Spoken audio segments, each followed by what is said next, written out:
Video last దాకా చూడండి, subscribe చేయండి. పోడేలు తలకాయ కూర ఎలా వండాలో వీడియోలు చూపెడతా. పోడేలు తలకాయ కొట్టించుకొని తెచ్చుకున్నాం. ఇలా మళ్ళీ దీన్ని శుభ్రంగా కడుక్కోవాలి.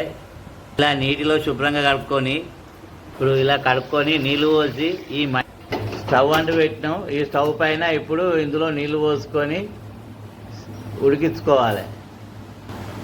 స్టవ్ అంటు పెట్టినాం. స్టవ్ పైన ఇక ఈ కుండలో పోడేలు తలకాయ కూర వేసినాం. దీన్ని బాగా ఉడికించుకోవాలి. ఇప్పుడు ఉడికిన తర్వాత దీన్ని పోపు పెట్టుకోవాలి. పోడేలు తలకాయ కూర ఉడికింది. ఇప్పుడు స్టవ్ ఆఫ్ చేసి దించుకోవాలి. దించుకొని దీన్ని పోపు పెట్టుకోవాలి. స్టవ్ అంటు పెట్టినాం. స్టవ్ పైన ఈ మట్టి కంపు పెట్టినాం. అందులో 2 చెంచాల నూనె పోసుకున్నాం. కల్జామాకు, ఉల్లిగడ్డలు, పచ్చిమిర్చి, పుదీనా, ఆకు త్వరగా గోలించుకోవాలి. కొత్తిమీర ఇలా దూరగా గోలించుకోవాలి. 2 చెంచాలు అల్లం వెల్లిపాయ వేసుకోవాలి.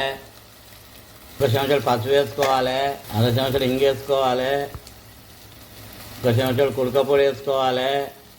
మొత్తం ఒకసారి కలుపుకోవాలి. 4 చెంచాల కారపొడి వేసుకోవాలి. ఇలా కలుపుకోవాలి.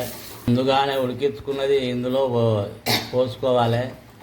ఇలా కలుపుకొని ఒక 10 నిమిషాలు మళ్ళీ ఉడికించుకోవాలి.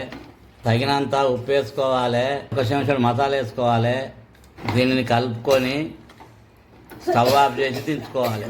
తలకాయ కూర రెడీ అయింది. గుమ్మగుమ్మలాడుతుంది. వేడివేడి అన్నంతో కానీ, చపాతీతో కానీ, పూరితోటి కానీ తింటే చాలా రుచిగా ఉంటుంది ఈ పోడేలు తలకాయ కూర.